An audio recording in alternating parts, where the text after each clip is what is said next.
Satyendra Singh Rathore, perfection PSC अकादमी में आपका स्वागत है। इकोनॉमिक्स का नया लेक्चर लेकर मैं हाजिर हुआ हूँ। कल जैसे हमने पढ़ा था इकोनॉमिक्स में, कल हमने जो पढ़ा था उसके आगे ही हम आज कंटिन्यू करेंगे आरबीआई के बारे में। बैंकिंग व्यवस्था में अगला लेक्चर जो है आरबीआई के बारे में हम कंटिन्यू करेंगे। कल हमने बैंकों के इतिहास के बारे में क्या है पढ़ा था।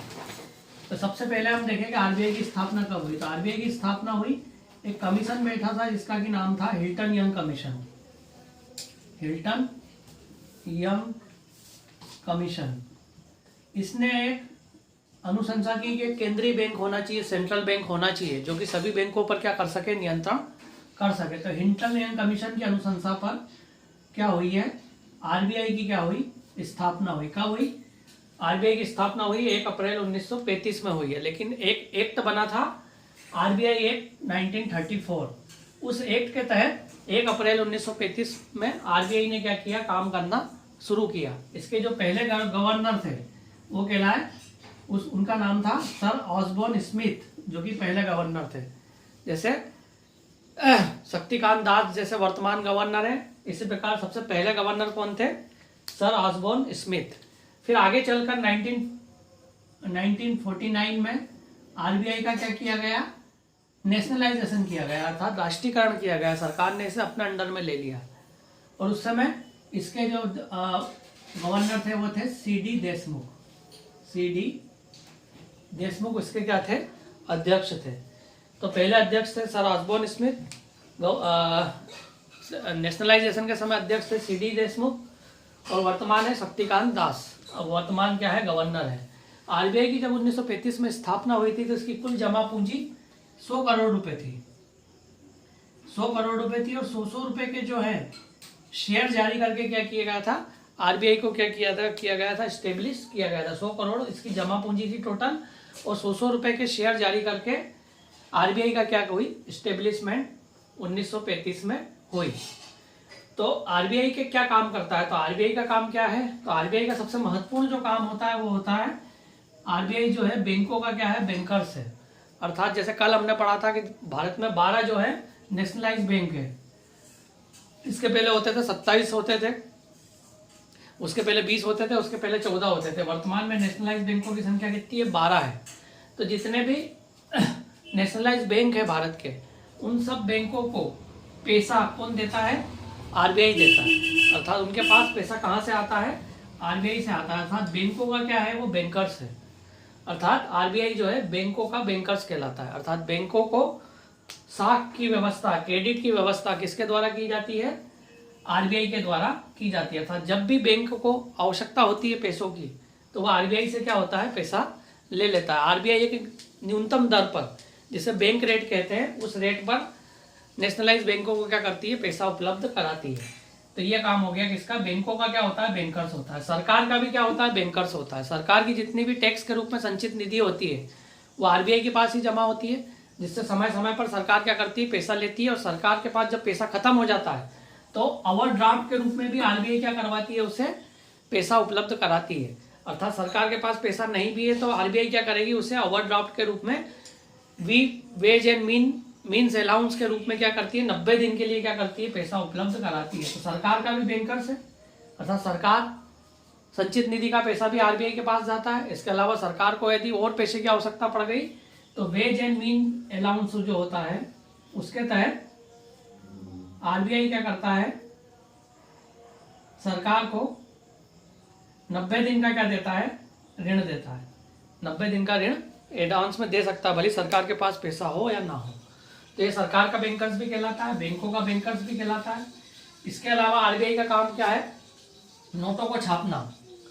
नोटों को छापने का जो काम है, तो इसका जो नोटों को छापने का काम है 1957 से न्यूनतम निधि प्रणाली, मिनिमम बैलेंस सिस्टम के तहत क्या करता है, आरबीआई पैसा छापता है। अर्थात आरबीआई के पास हमेशा कितने पैसे होना चाहिए, 200 करोड़ रुपए यदि है आरबीआई के पास तो वो नोट छाप सकता है।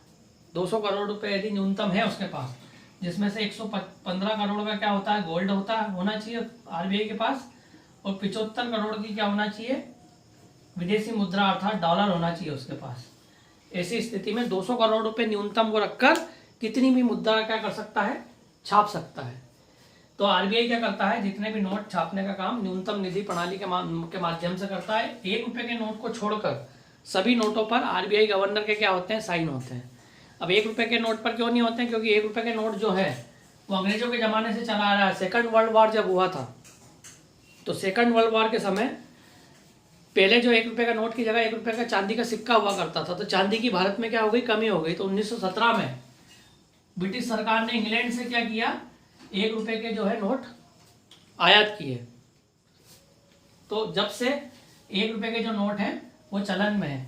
तो ये 1 रुपए के नोट सरकार ने उस समय बनाए थे। तो आज भी सरकार क्या है, 1 रुपए का नोट खुद ही बनाती है, वो आरबीआई नहीं बनाती। तो इसीलिए 1 रुपए के नोट पर वित्त सचिव के क्या होते हैं, साइन होते हैं। और बाकी नोटों पर किसके साइन होते हैं, आपके गवर्नर के साइन होते हैं। और एक चीज़ और आपको याद रखना है कि जितने भी नोट होते हैं उसमें लिखा रहता है मैं धारक को इतने रुपए वचन करने का अदा करने का क्या देता हूँ, वचन देता हूँ। अर्थात वो एक प्रकार से प्रॉमिसरिंग नोट होता है।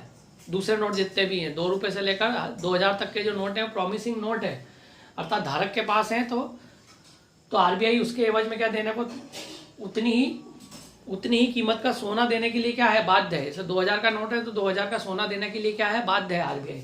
लेकिन 1 रुपए के मामले में ऐसा नहीं है। 1 रुपए एक प्रकार की क्या है, करेंसी है, प्रॉमिसिंग नोट नहीं है, ये भी ध्यान रखना।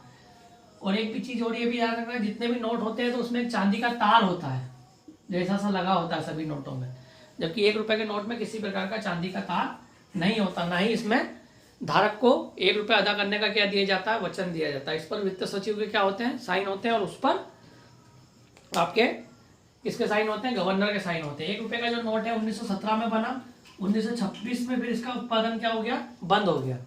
फिर 14 साल तक बन रहा। फिर 1940 में क्या हुआ, फिर ये फिर शुरू हुआ।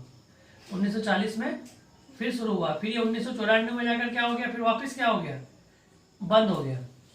फिर 2015 में जाकर क्या हुआ, वापस स्टार्ट हुआ। और अभी 2020 में 1 रुपए का नया जो है नोट बाजार में आया है। तो इस प्रकार आपको इतिहास भी याद रखना है कि 2 बार जो है इसका उत्पादन बंद हो गया है, 1926 में और 1994 में जो है ये बंद हो गया था नोट छपना। लेकिन वर्तमान में वापस पुनः क्या कर दिया गया है, चालू कर दिया गया है। तो नोट छापने का काम, नोट की जो सबसे पुरानी प्रेस थी नोट छापने की, वो नासिक में थी, 1926 में बनी थी। इसको सिक्योरिटी पेपर मिल्स भी बोलते हैं, जहां पर सरकारी स्टैंप वगैरह भी बनते हैं। जो न्यायालय में लगते हैं जो स्टैंप है वो भी क्या है, इस नासिक की सिक्योरिटी पेपर मिल में बनते हैं। तो सबसे पुरानी जो नोट प्रेस है वो है नासिक की। फिर उसके बाद 1976 में बनी थी, 1975-76 में देवास में बनी। फिर उसके बाद सालबोनी जो है पश्चिम बंगाल में है तीसरी। फिर चौथी बनी मैसूर जो कि कर्नाटक। तो 4 जो है आपकी बैंक क्या है, नोट प्रेस है, जहां पर क्या होते हैं, नोटों की क्या होती है, छपाई होती है। सबसे पुरानी जो वो है नासिक और देवास की है, और ये हाल ही में बनी हुई सालबोनी और मैसूर की है। सबसे पुरानी सिक्योरिटी पेपर मिल कहलाती है नासिक, और बैंक नोट प्रेस के नाम से देवास की नोट प्रेस क्या है, कहलाती है। इसके अलावा सिक्के भी क्या किए जाते हैं, आरबीआई के द्वारा डाले जाते हैं। सिक्कों को बोला जाता है टकसाल, या अंग्रेजी में बोलते हैं इनको मिंट। मिंट जो है, सिक्के जो है, सबसे पुरानी जो टकसाल है वो आपकी कोलकाता की है, फिर आएगी आपकी हैदराबाद की, फिर है मुंबई की, फिर है नोएडा की। इस प्रकार 4 जो है टकसाल हैं। इनको याद करने का एक शॉर्ट फॉर्म ये हो सकता है कि कम मुंह हैना कर दो इसको, कम मुंह हैना। तो इससे आपको याद हो जाएगा कलकत्ता, मुंबई, हैदराबाद और नोएडा। कम मुंह हैना यदि आपको याद है, या हैना कम मुंह, जैसे मालवी में बोलते हैं हैना, हाँ को क्या बोलते हैं, हैना। तो हैना कम मुंह कर दोगे तो क्या हो जाएगा, है से हैदराबाद, नोएडा, मुंबई और कोलकाता। और ये आपको याद होना ही चाहिए कि नासिक और देवास सबसे पुरानी है, और सालबोनी और मैसूर अभी नई बनी है। तो इस प्रकार आप आसानी से याद रख सकते हो कि नोट और सिक्के भारत में कहाँ कहाँ बनते हैं। तो नोट और सिक्के के लिए कैसे याद करोगे, नोट की सबसे पुरानी प्रेस कौन सी है, नासिक की है। फिर उसके बाद कहाँ बनी, देवास की है, फिर सालबोनी की है, और फिर मैसूर की है। फिर हैना कम्मू कर लो यार, हैना कम्मू में क्या होगा, हैदराबाद है, नासिक है, कलकत्ता है और मुंबई है। तो ये आपकी नोट और सिक्के छापने का जो काम है आरबीआई का, मैंने आपको विस्तार से बता दिया। फिर एक अगला जो काम है इसका, मौद्रिक नीति का निर्धारण करता है आरबीआई, मॉनिटरी पॉलिसी का निर्धारण करता है। जब मैंने मुद्रास्फीति पढ़ाया था वहां पर भी मैंने 4 टर्म्स पढ़ाई थी, वही टर्म्स यहाँ पे आएगी, मौद्रिक नीति। मौद्रिक नीति के माध्यम से क्या करता है, यदि मार्केट में क्या हो गया है, मार्केट में इन्फ्लेशन आ गया है, यदि मुद्रास्फीति आ गई है अर्थात महंगाई बढ़ रही है, तो ऐसी स्थिति में मौद्रिक नीति को क्या करता है, रिवाइज करता है समय समय पर। प्रति 2 माह में या 3 माह में क्या करेगा, वो रिवाइज कर देता है आरबीआई। तो उसके तहत 4 चीजें करता है वो, बैंक दर, रेपो दर, सीआरआर और एसएलआर। तो बैंक दर वह दर होती है जिस दर पर आरबीआई जो है नेशनलाइज बैंक को क्या देता है, पैसा देता है। कैसा, लॉन्ग टर्म, अर्थात लॉन्ग टर्म दर होती है एक प्रकार की बैंक दर। अर्थात यदि बैंकों को पैसा चाहिए 5 साल के लिए तो बैंक रेट लगेगी उस पर, और जिस दर पर पैसा देगा 5% 6% पे आरबीआई क्या देगा, बैंकों को पैसा देगा। अर्थात नेशनलाइज बैंक जिस दर पर आरबीआई से लंबे समय के लिए ऋण लेते हैं वो क्या कहलाती है, उसकी बैंक रेट कहलाती है।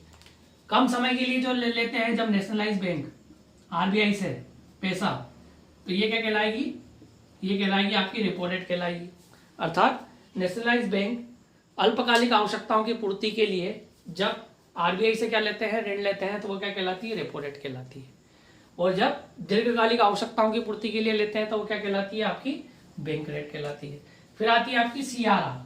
सीआरआर का मतलब ये है, एक प्रकार से क्या है, केंद्रीय बैंक है। जिस प्रकार परिवार में मुखिया होता है, परिवार में जितने भी कमाने वाले होते हैं, कमाने वाले कुछ पैसा जो है मुखिया को देते हैं और मुखिया उस हिसाब से क्या करता है, घर चलाता है। तो उसी प्रकार सभी बैंक एक निश्चित cash ratio amount, cash reserve ratio, एक निश्चित कैश जो है इसको देंगे, आरबीआई को देंगे। कौन देंगे, नेशनलाइज बैंक। जैसे मान लो 10% यदि फिक्स कर दिया सीआरआर, तो जैसे मान लो किसी बैंक के पास 1000 रुपए है तो 100 रुपए किसको देगा, वो आरबीआई को देगा। 1 लाख रुपए है तो 10,000 रुपए किसको देगा, आरबीआई को देगा। तो ये समय समय पर दरें क्या होती रहती हैं, ये रिवाइज होती रहती हैं। अगला है एसएलआर, सॉलिडिटी लिक्विड रेशो, अर्थात गोल्ड और विदेशी मुद्रा भी क्या होती है, आरबीआई के पास नेशनलाइज बैंक को क्या करना पड़ती है, समय समय पर जमा करना पड़ती है। ये क्या कहलाती है, उसकी एसएलआर। तो एक प्रकार से क्या होता है, मान लो कोई बैंक यदि क्या हो गया, बैंकरप्ट हो गया, दिवालिया हो गया, तो इसी स्थिति में आरबीआई क्या करती है, जितने भी निवेशक है उनका पैसा क्या करती है, इस पैसे से क्या कर सकती है, वो लौटा सकती है। इसलिए हर बैंक से क्या लेता है, वो सीआरआर और एसएलआर के रूप में पूंजी क्या करता है, लेता है। तो मौद्रिक नीति में क्या करता है, जब इन्फ्लेशन बढ़ता है अर्थात मार्केट में पैसा क्या हो जाता है, बढ़ जाता है। मुद्रास्फीति में मैंने बताया था लेक्चर में कि मार्केट में पैसा बढ़ गया, इसका मतलब है मार्केट से पैसा क्या करना है, कम करना है। तो इसी स्थिति में इन सब दरों को क्या कर देगा, बढ़ा देगा। अर्थात ये सब दरें जब बढ़ जाएंगी तो नेशनलाइज बैंकों को ज्यादा पैसा जो है आरबीआई को क्या करना पड़ेगा, देना पड़ेगा। तो ऐसी स्थिति में जो रुपए की तरलता है बाजार में, लिक्विडिटी है पैसों की, वो क्या हो जाएगी, कम हो जाएगी। तो मुद्रास्फीति कम हो जाएगी, अर्थात महंगाई क्या हो जाएगी, कंट्रोल में आ जाएगी। तो मौद्रिक नीति के माध्यम से क्या करता है आरबीआई, महंगाई पर क्या करता है, समय समय पर नियंत्रण करता है। इन दरों को क्या करता है, 2 माह में क्या करता है, रिवाइज कर देता है, कम या ज्यादा कर सकता है। यदि मंदी आ गई है मार्केट में तो इन दरों को क्या कर देगा, वो कम कर देगा, ताकि कैश फ्लो जो है मार्केट में क्या हो जाए, बढ़ जाए।